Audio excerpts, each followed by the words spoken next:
Everyone, welcome to my YouTube channel और मैं हूं आपकी फ्रेंड मनीषा। तो फ्रेंड्स, आज फिर से हाजिर हूं मैं आप सबके लिए एक यूजफुल वीडियो लेकर। आज की जो वीडियो है वो सारी प्रेग्नेंट लेडी के लिए काफी हेल्पफुल रहने वाली है, क्योंकि कहीं ना कहीं हर प्रेग्नेंट लेडी को ये प्रेगनेंसी में प्रॉब्लम जरूर आती है। तो इसलिए इस वीडियो को जरूर देखें। अगर आप इस वीडियो को देखते हैं तो 100% आपकी इस प्रॉब्लम का सॉल्यूशन आपको इस वीडियो में जरूर मिलेगा। अगर आप मेरे चैनल पर पहली बार विजिट कर रहे हो तो प्लीज चैनल को सब्सक्राइब भी करना। वीडियो अच्छी लगे तो लास्ट में जाके लाइक और शेयर और कमेंट करके भी जरूर बताना। तो चलिए फ्रेंड्स, वीडियो शुरू करते हैं। तो फ्रेंड्स, होता क्या है, जब हम प्रेग्नेंट होते हैं तो हमें एक प्रॉब्लम जरूर आती है, वो आती है हमें प्राइवेट पार्ट के हेयर को रिमूव करने की प्रॉब्लम। तो फ्रेंड्स, होता क्या है, जब एक महिला प्रेग्नेंट होती है तो जब उसका 5 मंथ या 6 मंथ चालू होता है तो उसका पेट काफी बढ़ जाता है, उसे अपना प्राइवेट पार्ट दिखाई भी नहीं देता है। और वो जब उसे कुछ दिखाई नहीं देता है तो वो अपने प्राइवेट पार्ट के हेयर बिल्कुल रिमूव नहीं कर पाती है। तो इस प्रॉब्लम का सॉल्यूशन के बारे में हम इस वीडियो में डिस्कस करेंगे और मैं अपना पर्सनल एक्सपीरियंस भी आपको बताऊंगी कि मैं अपनी प्रेगनेंसी में किस तरह से अपने प्राइवेट पार्ट के जो हेयर है उनको रिमूव किया करती थी। तो फ्रेंड्स, जो हमारे प्राइवेट पार्ट के ऊपर हेयर होते हैं, वैसे तो भगवान ने हमें उन्हें हमारी सेफ्टी के लिए ही दिया हुआ है, क्योंकि वो पार्ट बहुत ओपन होता है।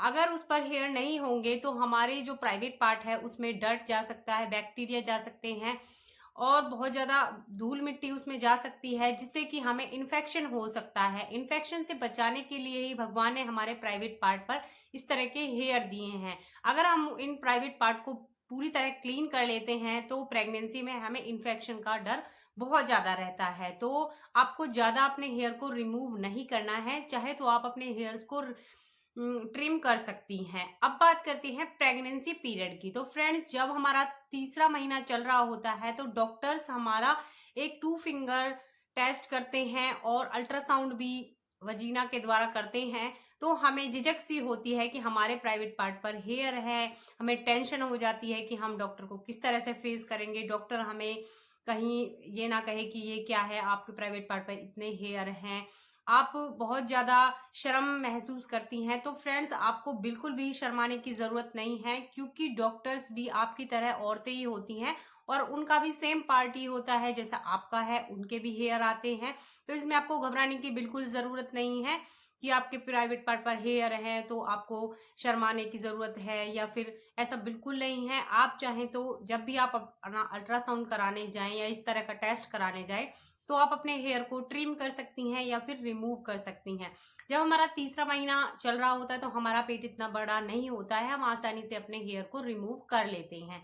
बट समस्या आती है 5वें और छठे महीने में। जब हमारा 5वां और छठा महीना चल रहा होता है, वैसे तो हमें कोई जरूरत नहीं होती है इन हेयर को हटाने की, बट बहुत सारी लेडीज को अपने हाइजीन की बहुत ज्यादा टेंशन होती है, उन्हें हेयर ज्यादा बड़े अच्छे नहीं लगते और कई बार जब हम पैंटी वगैरह पहनते हैं तो ये जो हेयर है ये फंस जाते हैं, इससे हमें इरिटेशन होती है। और कई लेडीज को तो प्रेगनेंसी के दौरान बहुत ज्यादा वाइट डिस्चार्ज की प्रॉब्लम होती है और बहुत ज्यादा इरिटेशन हो जाती है, हमें हमारा किसी काम में इस तरह का मन नहीं लगता है। तो अगर आपके साथ भी ऐसा हो रहा है तो आप भी अपने हेयर को ट्रिम कर सकती हैं, रिमूव कर सकती हैं।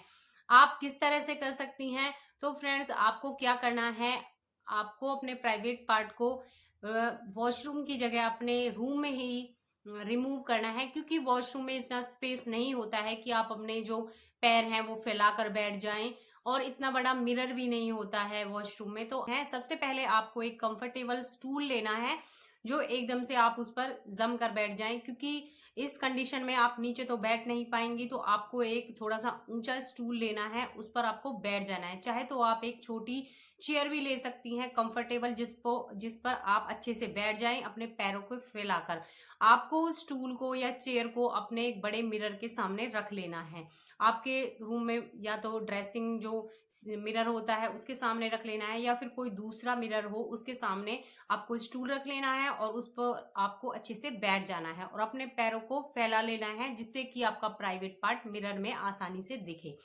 और आपको एक अपना हैंड मिरर भी ले लेना है अपने साथ, उससे भी आपको काफी हेल्प मिलेगी। आप चाहे तो सीजर से अपने हेयर को ट्रिम कर सकते हैं, क्योंकि जो हमारे हेयर होते हैं वो 1.5 इंच के होते हैं। तो आप 1 इंच के जो हेयर होते हैं उनको ट्रिम कर सकते हैं। इससे आपका काम भी हो जाएगा और आपको इरिटेशन भी नहीं होगी और बहुत जल्दी ट्रिम भी हो जाएंगे हेयर। इससे आपके प्राइवेट पार्ट में कोई डर्ट या फिर बैक्टीरिया वगैरह नहीं जा पाएंगे और आपको इन्फेक्शन भी नहीं होगा। बट आपको पूरी तरह रिमूव चाहिए, क्लीन चाहिए, तो आप वीनस का क्लीन जो हेयर रिमूवर होता है उसको ले ले। उसमें आपको जेल ऑलरेडी मिला होता है, आपको किसी भी शॉप या जेल की यूज करने की कोई जरूरत नहीं होती है, क्योंकि ज्यादा हमें इस कंडीशन में जेल या फिर शॉप अपने प्राइवेट पर यूज नहीं करना है, क्योंकि इससे हमें इन्फेक्शन हो सकता है। तो आपको वीनस का जेल वाला जो हेयर रिमूवर होता है उसको ले लेना है। वो काफी अच्छा होता है, उससे आपको कटने छिलने का कोई भी टेंशन नहीं होती, ना ही इससे कुछ होता है हमें कटने या फिर प्राइवेट पार्ट हमारा इससे कटता भी नहीं है और ना ही छिलता है। इसको आप आसानी से यूज कर सकती हो और आप अच्छे से मिरर में देखकर अपने पूरे प्राइवेट पार्ट के हेयर इससे क्लीन कर सकती हो। आपको ज्यादा अगर आपको नहीं दिखाई दे रहा है इतनी दूर से, तो आप हैंड जो शीशा होता है उसमें देखकर आप अपने प्राइवेट पार्ट के हेयर को बहुत अच्छे से रिमूव कर सकती हो।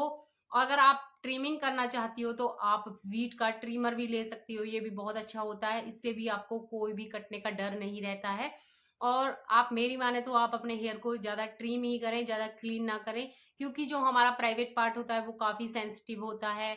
और अगर आप दूसरे रेजर वगैरह का यूज करते हैं तो इसमें कटने का भी बहुत ज्यादा डर रहता है। अगर आपका प्राइवेट पार्ट एक बार कट गया तो आपको इन्फेक्शन हो सकता है और इन्फेक्शन सीधा बच्चे के पास पहुंच जाता है। तो आपको इस तरह के जो रेजर वगैरह हैं वो यूज नहीं करने हैं।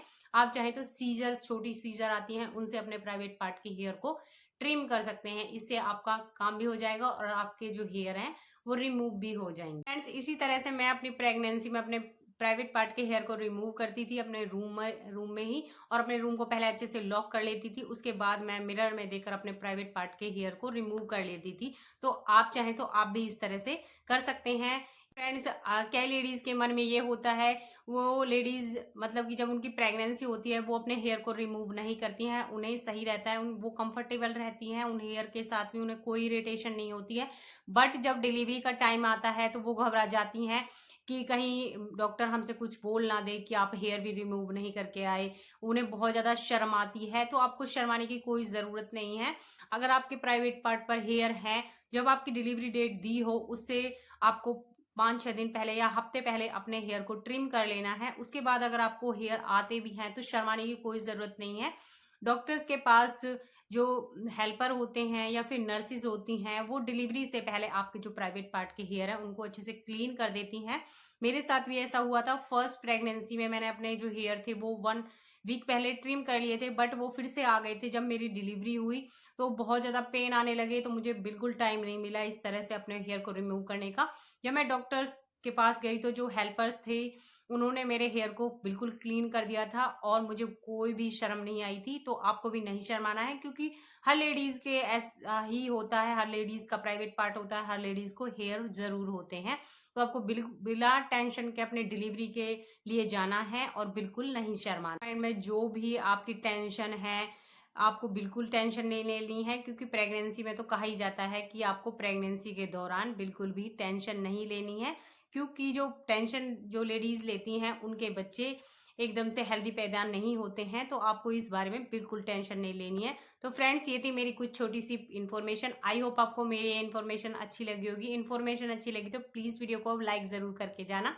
पूरी वीडियो देखने के लिए थैंक यू। मिलते हैं नेक्स्ट वीडियो में।